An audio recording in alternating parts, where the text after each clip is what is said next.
Happy New Year. I'm Chaplain Stacey Pickering of the 186th Air Operations Group. This morning I want to share with you a devotional thought as we begin this new year. For many of us in the Christian tradition, we've just finished the season of Advent, Christmas, and Epiphany. And this week, as we wrap up the Christmas season, Epiphany is that story of the three wise men that we traditionally hold who came from the East, from far Asia, to worship and to present gifts to the newborn King. It's that realization of who Christ is.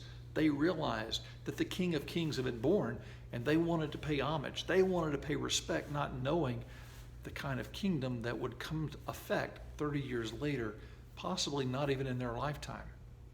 As we began the new year, we began it with a sense of hope most years, a sense of anticipation of what can be as we begin a new calendar year. We set resolutions, new goals, new opportunities, new determinations to get fit, to restore, grow, develop new relationships, whatever our goals may be financially or personally. We also finish off a previous year, many times with regret, anxiety, or just reminiscing about the successes that we've just experienced and coming out of the Christmas season of family time and gift giving. Some of us, a little too much time at the table, too much time with extended family, or maybe even too much time alone. As we begin 2021, our hopes, our dreams, our aspirations are also met with the exhaustion, the fatigue, and the frustration of a global pandemic of COVID-19. We're also faced our anticipation, hopes, and dreams with the anxiety of civil unrest.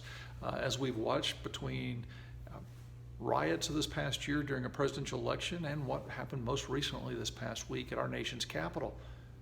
Can we bring it all back together and still be, as Abraham Lincoln said, the world's last great hope? I think it really starts with us as individuals. And just like the three wise men, what is your epiphany? What is your realization of who Christ is in your life and in the life of the world? In Matthew chapter 2 is where we find the story of the Magi. And when Jesus was born in Bethlehem of Judea in the days of Herod the king, behold, there came three wise men came from the east to Jerusalem, saying, Where is he that is born King of the Jews? For we have seen his star in the east and are come to worship him. When Herod the king had heard these things, he was troubled, and all of Jerusalem, the whole town, with him. And when he had gathered all the chief priests and scribes of the people together, he demanded of them where Christ should be born. And they said unto him, Bethlehem of Judea. For thus it is written by the prophet, And thou, Bethlehem, in the land of Judah, art not the least among the princes of Judah. For out of thee shall come a governor, and he shall rule my people Israel. When Herod had heard privily these things, he called the wise men to himself, inquired of them diligently what time the star appeared. He sent them to Bethlehem and said, Go, search diligently for the young child, and when you have found him, bring me word again, that I may come and worship him also. When they heard the king, they departed, and lo, the star they saw in the east went before them, till it came and stood over where the young child was. And when they saw the star, they rejoiced with exceedingly great joy. And when they were come into the house, they saw the young child with Mary his mother, and they fell down and worshipped him. And when they had opened their treasures, they presented unto him gifts of gold, frankincense, and myrrh.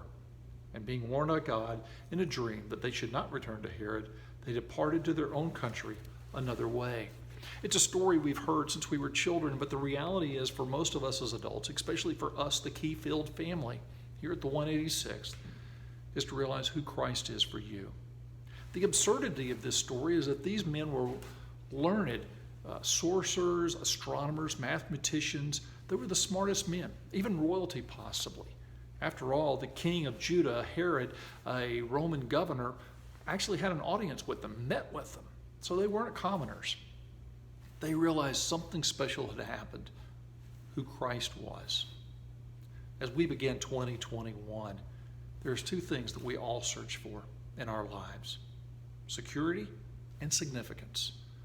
We want to know that things are going to be okay. We want to know that we're not going to be abandoned. We need the security of hope. We can only get that through Jesus Christ. He was sent to give us hope, for the forgiveness of our sins, so we could be restored in that relationship with God. And that is where we should get our security, not in our government, not in our jobs, our roles, our families, or any other relationship, or even from ourselves. True security only comes in a right relationship, that right epiphany of who Christ is. That also gives us our sense of significance. Every one of us wants to be appreciated, respected, admired, and wanted.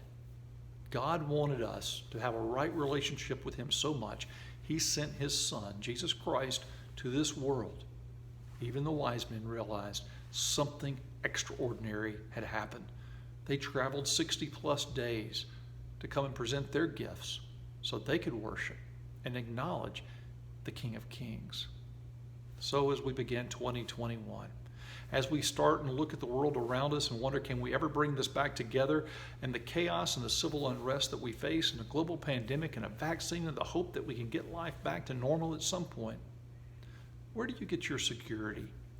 Where do you get your significance? When the anxieties, the depression, all the difficulty of life and the messiness of life hits you, you can trust God.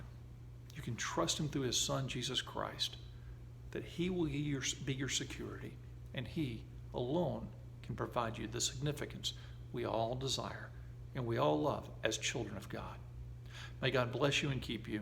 May His faithfulness and His countenance shine upon you in this new year.